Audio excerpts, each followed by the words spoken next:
Welcome to the show. Thanks for having me. You've been on before, right? Yes, for an exclusive episode. That exclusive episode is yet to air. That's fine. Welcome back. How's it going? Thank you, sir. It's going good. It's going good. What you been up to? A lot of personal development, honestly. A lot of locking in, figuring out a plan for stuff rather than just kind of winging it. Trying to get more back into the creative side as far as music goes for this next year. So I have a couple songs that are already like done and ready to go, like that I produced a while ago. So trying to release those and then make some new ones. So I'm also going to be moving in the spring. So I'm trying to release what I have so that when I get my new studio set up, I can just hit it with like a new flow, you know, new space, new flow, just kind of figure that out. So right now I'm just trying to, I guess, make a plan to release what I have. I really want to play a show. I want to do like a Verve Solstice Trip Black show. That would be fire. Either in Bing or Ithaca, just to like get re-engaged with performing and doing music, and then go from there. Try and release maybe like an album this year would be sick. Yeah. Just like get some songs going, because I've just been doing a lot of like personal development, so just need to like get some songs out there. I miss getting songs out there. So for those who don't know you, this is Solstice, as you can know in the title. And this man is an artist, songwriter, and producer. Did I miss any tags? No, that's good. All right. That's good. Yep. So let's take it back to the beginning. Oh boy, let's do it. When did you start making music? Making music, I mean, on the beatboxing side of things, I kind of always did that. Like, I always made mouth sounds, always was like cooking up beats. You know, I had like an MP3 player and I was just recording, you know, mad voice memos, just, you know, dorking around, doing some little beats. My dad actually got me into FL Studio when I was really young. I was like 6. He got me into like FL4, and he didn't really have any formal training with it, but he knew like how to use a pattern sequencer, how to like make a song basically. Yeah. So from there, he kind of let me loose and was like, you know, here's the tools. Now you kind of figure it out. I could tell he was like, because I was a young mind, you know what I mean? So I would spend hours on it. You know, he was a grown up with a job and other stuff to focus on. So it was more like, here, kid, like, you play with it, you figure it out, then you teach me. So I ended up learning some tips and tricks, and then I would feed it back to him. Solid. So I just started making like tracks. I would just literally grind out a bunch of tracks and then just listen to it. Yeah, you got the 8-bit tracks and... Yeah, doing lots of Nintendo stuff. Like when I was young, I did a lot of like chiptune covers and stuff just because that was another part of my upbringing was 8-bit music. Mm-hmm. Awesome. Love it. Yeah. Always. So moving forward, you started to produce more dubstep-esque tracks. Yeah, once I got to be like 12, 13-ish is kind of when like EDM and dubstep were like taking off. So Matt, you know, Verve and I would be heavily into that scene with like early Monster Cat and stuff. And I was always very inspired by like Skrillex of the time as well. So he released like Scary Monsters, Nice Sprites EP, and then like Bangarang EP, and that stuff was like on repeat on the bus ride, you know what I mean? And then I wanted to be like him so bad that it's funny story actually. I realized, or I found out online that he was using Ableton. So I was like, you know, screw this FL shit. Like, it's holding me back, you know what I mean? Yeah. I was totally skewed, but like, I ended up buying Ableton and like thinking, all right, I'm going to be Skrillex. And that did not work. You still using FL to this day? Yeah, definitely using FL. Yeah. Like me, like being a kid and just wanting that so bad, I was like, all right, I don't have the tools. But what I really lacked was like the technical aspect of like mixing, mastering, and sound design. Definitely. I thought, like Ableton just has all the right tools, but it actually pretty much has the same tools that FL had, especially at the time when I was like 13. They were even more equivalent of a software. So I just like got it, and then I'm like, man, I don't know what I'm doing, you know, back to FL, and then kind of just realized that I just needed to work on my own sound. Yeah. You know what I mean? Yeah. So I went back to FL, put my head down, made some dubstep, made some EDM tracks up through kind of high school, and then kind of stepping away from EDM as a focus, I tried to, like, I got more confident in singing. I started recording myself, and then I would produce more, like, I don't know, R&B, hip hop. Yeah, you got the tracks with Bela, and they're nice and light with the I love guitar. working with my sister. Yeah, Yeah. no, she is like definitely an inspiration too, because she's a really good songwriter. I see. So she would always come to me with like a voice memo and be like, I can't make beats. Like, I need you to bring my song Yeah. to life. So it's a nice flow working with her, because I work really well when someone gives me a little bit of material and Yeah, they say yeah. like, it's like a challenge. Like, I challenge you to bring this to life. So I that's kind see. of like how my song, like For You and Loser and IV came to be. She came to me with an idea, and then I just kind of like built the body of the song and just totally made it into a track. So Solid. yeah, man. What's been your favorite track to produce so far? Does any hold like a specific sentimental value? Yeah, I mean, sentimental, every track has a different sentimental value for sure. I would say Organized Noise was my favorite song to produce. I wrote and produced that song in one day. I called out from work because I was just like emotionally effed up. Like, I was at a weird crossroads, like trying to figure out what to do with my life. And like, I was kind of really mad at the way I was being treated. Like, I was kind of treated like I wasn't as valuable as I knew I was. Yeah. You know what I mean? So Organized Noise was kind of like, don't mess with me. Here's what I'm capable of. And so I brought that energy to the beat. And then once I kind of filled the beat out, I was like, all right, I need lyrics that also are like, don't mess with me. Like, Yeah. I am valuable. You know what I mean? So like the Organized Noise is kind of like gives you a glimpse into my head a little bit. Yeah. And just kind of like brings out that chaotic energy. What kind of philosophies do you have about life in general that you might bring to your music? That's an interesting question. So honestly, every song that I make is so different. So I guess if I had a philosophy, it would be each song is kind of like a moment capture.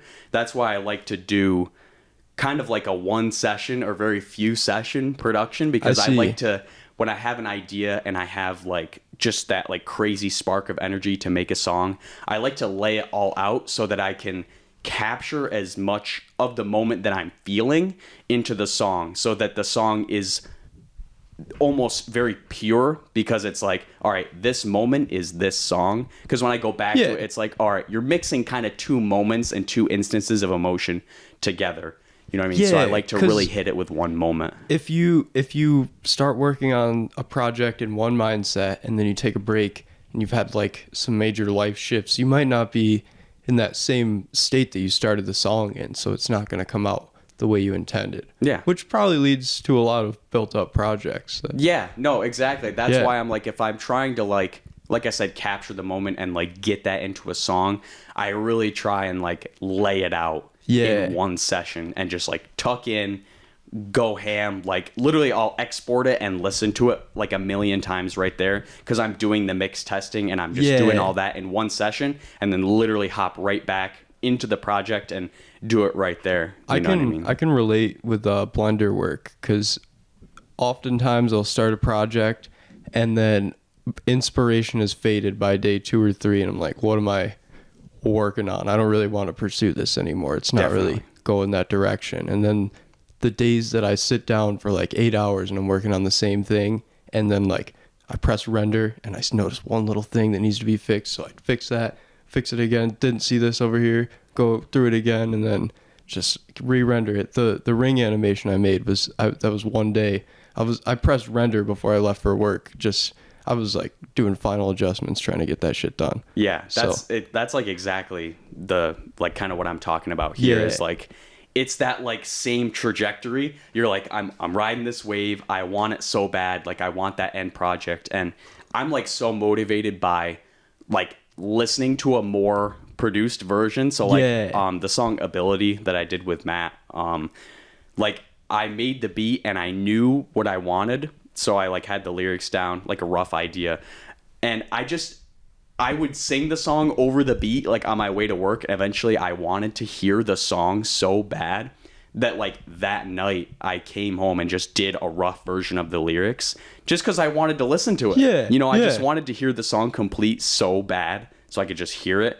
And then we went back and like made the full production version of it with like Matt's feature and built it out. But I wanted to hear like my verse on that section of the beat so bad that I just like went in and recorded a rough version just so I could hear it, and it felt so good. I remember in the past you've told me that you started making music that you wanted to listen to because nobody was making the music that you wanted to hear, so you just made it. That's right. Yeah, exactly. And that's what kind of pushed me to like develop my own sound, is because I developed like what I really wanted to hear. You know what I mean? Yeah, definitely. Yep. What would you describe that sound as now?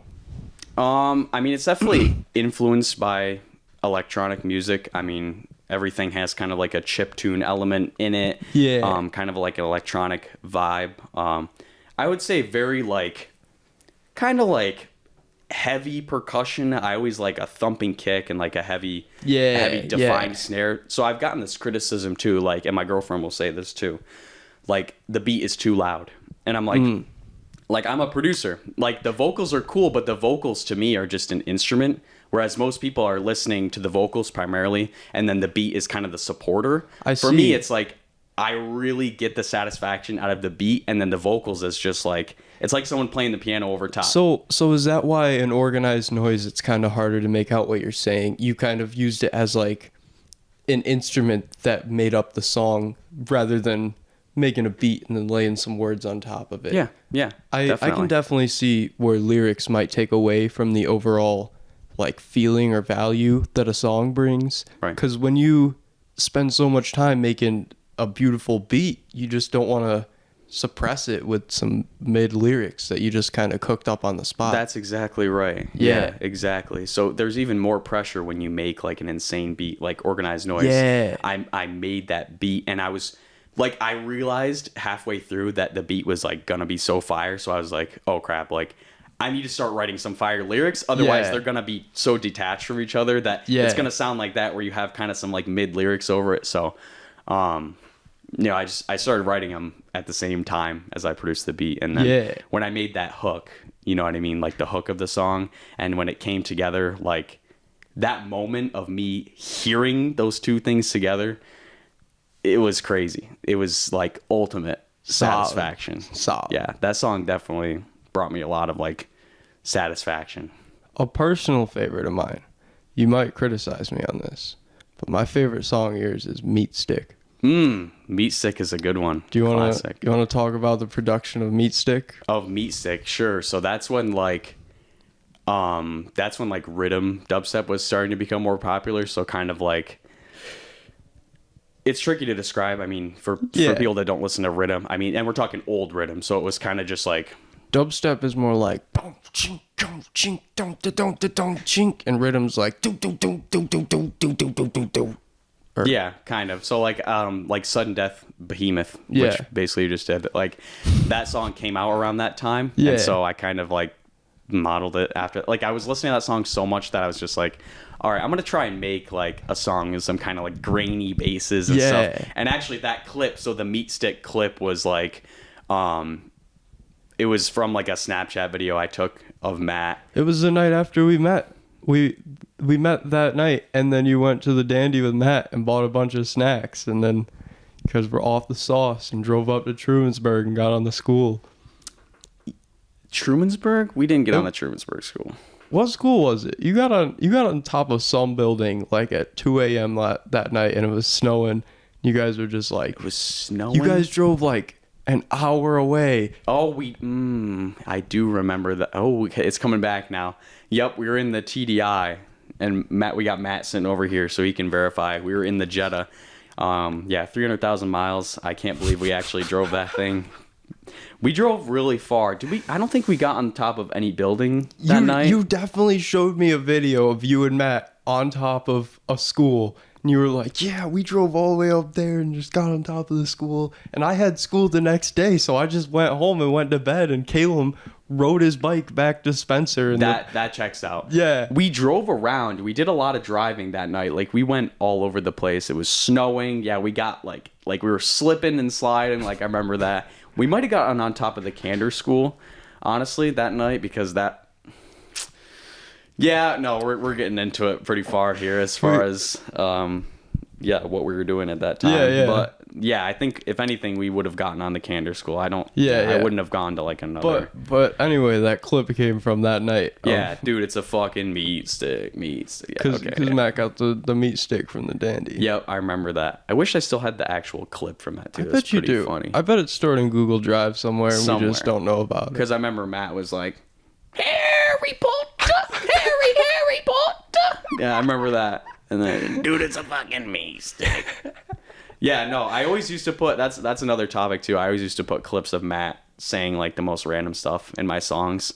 And that was even more personal touch. It was almost like your producer tag. Pretty much. Yeah, it was like, oh, you're going to hear a Solstice track. Like, you're just going to hear some Verve squeaks over the top. Just, it's a nice personal touch. And mostly, I just had like a huge library of clips that I would just cut up. You know, if we were gaming and stuff, I would just hit the record, you know, record the boys in the chat and just get some funny clips to put in there. Just because back then it was like funny, you know, it's just funny to put in there, and it's just as a personal touch. So. Yeah. You didn't necessarily make the songs for millions of people. That's right. Yeah. I would have rather, you know, hey, yo, boys, check this out. Like, you're in it. You know what I mean? You're in the song. Like, almost like a little touch. Yeah. Definitely. It was nice. So let's talk about beatboxing. Sure. You mentioned that you started very young. Mm-hmm. Do you want to talk about your journey? Yeah, definitely. So beatboxing, I kind of like knew that beatboxing was a thing, like publicly, you know what I mean? Like I knew there was like people that did it. There was like a community, and this is a long time ago too. So it was like not super developed. So I like was doing it kind of personally, not really with a goal, but I always like just did it for fun because I genuinely almost like couldn't help myself. So I would do it in class. You know, I remember in like 4th grade getting kicked out, getting lunch detention because I would just be dropping beats in class, like almost not being able to help it. You know what I mean? I would just be like doing it, and then the teacher's like, "Yo, like you need to cut chill. that shit out. Yeah, you got to chill, basically." So like I grew up just doing like, you know, the random beats and stuff. Yeah, just yeah, exactly. And I would watch YouTube videos, but nothing like I wouldn't be watching like Napalm, D-Lo. Like I didn't even know that existed. You know what I mean? But when it came to be like, I don't know, probably like 2020, 2021, kind of around there, like more recent, I discovered just how massive a community there was, and like the sounds that existed that I didn't even know you could do. So from there, you know, and that's when we kind of started doing it. So I kind of was on like a steady linear curve of progressing through beatbox, and then once I found something to model, you know what I mean, and I kind of like had you guys as like could bounce ideas off of, I started to really take it seriously and kind of like practice, like really try and learn new sounds, learn new flows, like really practice, you know, and like and perfect the craft. Yeah.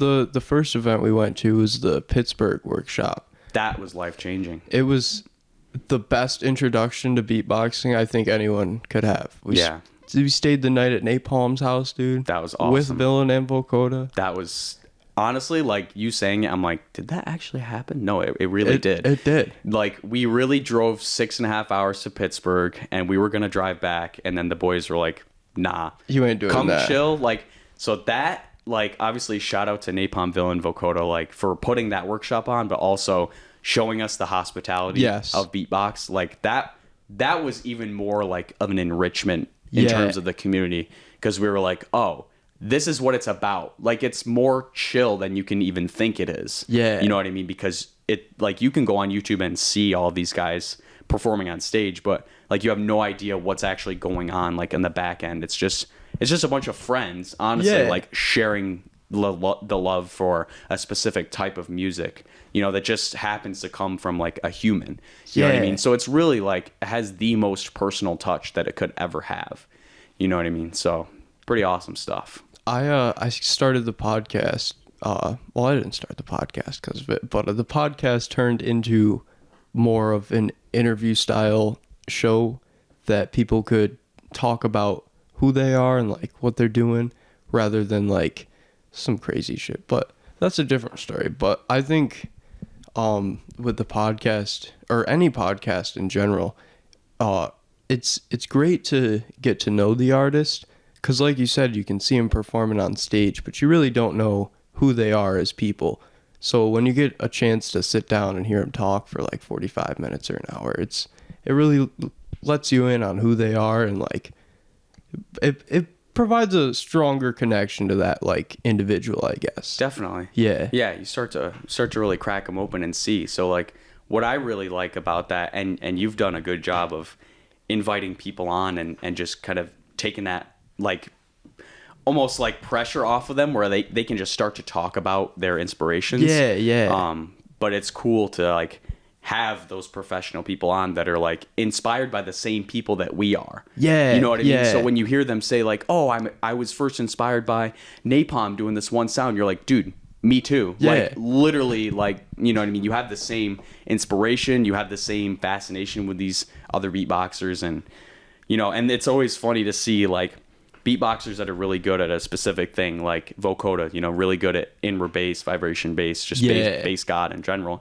I remember him being inspired by, I think it was, it wasn't Amit, it was, what's the other one that starts with an A that I'm like blanking on right now? Antilt. I think that was like, when he showed me some Antilt videos, he was like, "Dude, Antilt's like the most chill guy and his sounds are crazy." Like, and if Vocoder's watching this and it's not Antilt, correct me, but I'm pretty sure it was Antilt, and I was like, damn, like, you're inspired by like the most opposite beatboxer of you. Like, that's so cool. You know what I mean? So like, he's so good at this one thing, but he's also like so inspired, and he's like, dude, like, how does he do that? But I'm like, how do you do what you do? Like, you know what I mean? So it's just very cool that like even the pros, because like he's honestly a professional in his sound set as well. He's so inspired by somebody else. Yeah. You know what I mean? He's like, how do you do that? Like that feeling of like, how do you do that? Yeah. You know, like that's the feeling I get when I watch Vocoder. So for him to let me know that he has that feeling about another like beatboxer, that's really freaking cool. It almost like humanizes them in a way. Super humanizing. I agree. Yeah, that was a really cool moment, you know, just to like have him be like, dude, check this out. It was nice that the first like semi-famous people I met were beatboxers, because if it was anybody else that I met that was famous, I don't think I could have reacted the same way, because they're used to people coming up to them and be like, "Yo, I watch you on YouTube, it's crazy." Right. But like they're also like smaller micro celebrities, so they aren't going to be like, they're still people. They haven't achieved the level of success that one would charge $25,000 for an hour of their time. For sure. Yeah, I agree. And that like that's more valuable to us too, because they're more accessible as people. Yeah. And you can really like connect with them rather than them like, oh, like if I'm going to charge $25K for my time, I have to be the celebrity during that time so that I can create that value. Like I can't be myself because who I really am, like towards my friends and family, isn't what they're paying $25K for. Yeah. So that's like, there's an even more separation. Whereas these guys are like, it's me. I'm the beatboxer. Like I am the human that you want. So, you know, when you come to use my time and get my time, like I'm giving you a genuine person, like who I am. Yeah. So I feel like it's nice. It also provides a more personal touch. Yeah. Because when it's coming from a beatboxer, like their entire craft is made up of originality and stuff that they can do. Whereas like a rapper, they're just like lyricists. They might not even write their own, you know? True. So there's a lot of like personality that comes with beatboxing. And even if you don't listen to someone talk and you just listen to them beatbox for a while, like Collapse especially, if you never heard that man say a word, you could just listen to him beatbox for an hour and you could like know who that man is. Very true. Yeah, a very like precision focused, practice driven, very focused individual. Like it's true. It's like definitely a nice thing about beatboxing is like it does bring a lot of flavor and personality to it, where you can almost tell that, all right, this person has a regime, they practice this way, and Yeah, kind of like yeah. collabs for sure. So moving forward, we had the Bush beatbox events. What was it like your first time hopping on stage and getting on the mic? Yeah, that was a wake up call for sure. Because like up until that point, I really had not used a microphone at all. Yeah. You know what I mean? So you have an idea, and I had an idea of how it might go. Like, I'm gonna get up there and just, all my sounds are just gonna be the same but louder. Couldn't be farther from the truth. You have to have individual microphone techniques for each of your For sounds. each sound, You can't just hold it right here and expect it to come out good. That's kind of how it went too. Yeah. So like I was able to get up there and do like a semi-cohesive routine, and obviously there was nerves and everything, but I was more there to like gain that experience, and then from there be like, okay, like here's what I need to do, and I'm still not that brushed up on mic technique. It takes practice. That's why I bought this microphone in specific, so that I could hop on a speaker and hear myself like on the mic, because it's way different when you're hearing the sounds in your head, because when you hear them in your head they're perfect, right, but when they come out they have to also sound perfect. Yeah, so Bush was honestly a crazy event to like get an intro to the mic, because when I like heard Inertia get up there and like really kill it with the mic, I was like, oh, like he's practicing with a mic. Like he'll do content without a mic and stuff, and he is just a really loud, clear, concise beatboxer in general. So he sounds pretty mint without the mic, but like on the mic, he's a freaking beast as well. So you're like, damn, that's a whole nother aspect to practicing, is like practicing specifically for the stage. Yeah. You know what I mean? There's practicing for yourself and for your own personal evolution, then there's practicing to perform in front of people. So that's like another thing that I was like, oh crap, like I got to start practicing to perform if I want to do that too. I can't just practice with a personal level and then get up there and do that. You know what I mean? You got to really practice as if you're going to be doing it in front of people and on a sound system. Yeah. You know what I mean? So Bush was awesome for that. It was really good. So what future projects are you cooking up? You said you have some songs on deck that you would like to release. Yeah, so I have a few songs. I've got one with my sister, and I've got a couple solo songs that have been done for a while. You know what I mean? That I just haven't touched, that need to come out before I can kind of click over to that next generation of Solstice. Yeah. So yeah, I'm looking to release those, and then I have a couple songs with my girlfriend too that I would like to release in an EP. I think we want to do that, so that'll be pretty cool. Release that, and then this next generation, I really want to hone in on, like you said, I've focused on songs that are kind of made for me, but what I want to do is perfect those songs so that not only are they exactly like creatively what I want them to be, but they're also at the quality level that other people can listen to it and appreciate it from like a personal level, but also like a professional level, where they're like, not only is this guy writing awesome melodies and like, really like kind of heartfelt and just everything is like attractive there, but also this is professionally produced. Like his idea is totally communicated, like something that I just want to like reach more people and have them be like Solstice lovers. You know what I mean? Yeah. And just be able to like listen I feel to like it. I can relate in beatboxing with a way too, because when you drop some crazy sounds, they might sound crazy to you or other beatboxers, but if you want to impress the masses, you have to really refine it and show them that you know what your ideas are, because if you just hit them with a freestyle, they're going to think it's cool, but if you hit them with something that you've prepared and you know exactly what you're going to do, then it comes off different.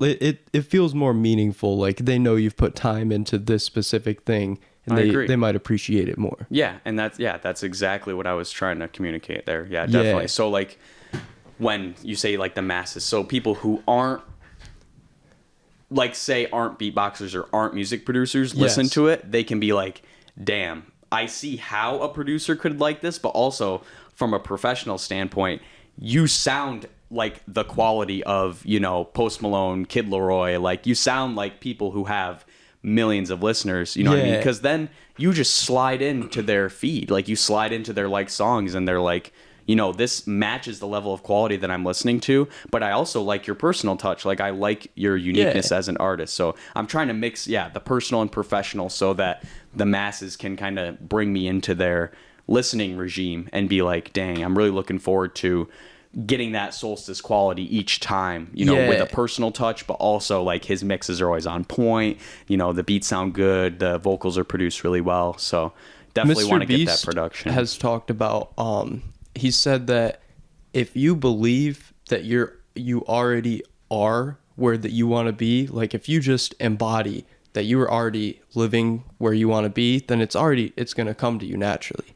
Yeah, and the law of attraction, definitely. Like, there's a couple different ways to go about it, but that's like the most, like, in terms of like content quality. Like, if you're producing content at the level of someone who you aspire to be like, then someone who watches that podcast and yours, or listens to that song and yours, wouldn't be able to tell a difference that you're working in a program that costs $400 less. That's fair. Yeah, I see what you're saying. Yeah, just because you were so inspired and moved by that image of yourself and that vision of yourself that you just rose to that quality level, even if your tools aren't quite there. So yeah, that's definitely a really good way to go about it, is just kind of not even thinking about what you're working with, just think about the final product and really push towards that final product. That way, no matter what, your quality is there, you know, and it's what you want to be. So you believe in it.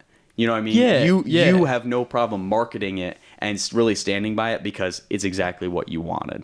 Definitely. Good stuff. Well, I think I've asked you all the questions that I have so far. So do you want to move into the subscriber section? Sure. Yeah, let's do it. All right. Well, this has been Highly Intelligent with Solstice. Thank you guys for watching. And if you want to see what happens next, just go up there and pay $2.99 and you'll find out. It's cheap. Yeah. A lot of value. You also get access to all the other stuff that I've released. Sweet. Yeah. Good stuff. All right. Have a good time. Thanks, guys. Appreciate you sticking around.